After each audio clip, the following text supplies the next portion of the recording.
In today's video, I'm going to teach you how to connect Airtable to N8N. By the end, you'll have a secure connection set up so your workflows and N8N can read from and write to your Airtable bases without any manual copy-pasting. Start by opening Airtable in your browser and signing in. Once you're in, look to the top right corner and click your profile icon. From the menu that opens, choose Builder Hub. This is where Airtable keeps tools and settings for building integrations and automations. Inside Builder Hub, head to the Developers area. Here you'll find Personal Access Tokens. Airtable uses Personal Access Tokens, or PATs, to authorize integrations.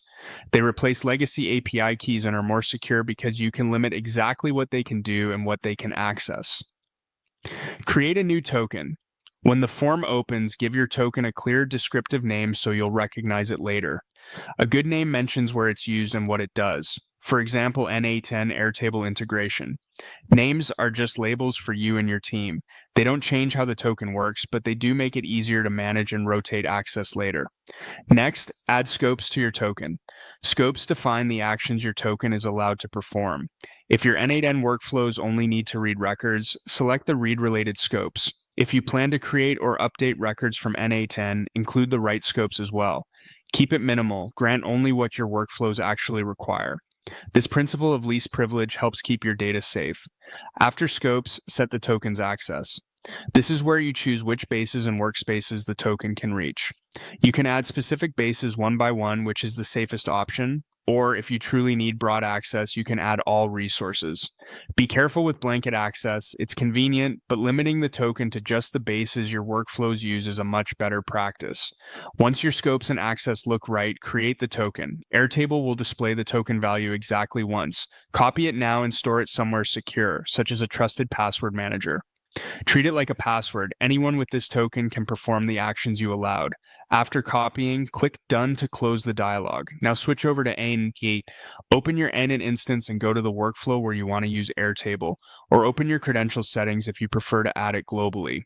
When N8N prompts you to set up a credential for Airtable, click Setup Credential. This opens the credential editor for the Airtable integration. In the credential editor, paste the token you copied from Airtable into the API key or token field. Some interfaces still label this field as API key, but your personal access token is exactly what belongs there. Double check for any extra spaces before or after the token, since those can cause authentication errors. When everything looks good, click Save. That's it. Your N8N environment now knows how to authenticate to Airtable using the permissions you defined. From here on, any Airtable node you add to your workflows can use the save credential to list records, find entries, create or update rows, or perform other actions you allowed with the scopes you selected.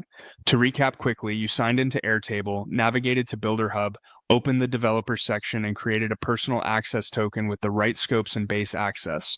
You copied that token, clicked Done, then moved to N8N, opened the Airtable credential setup, pasted the token, and saved.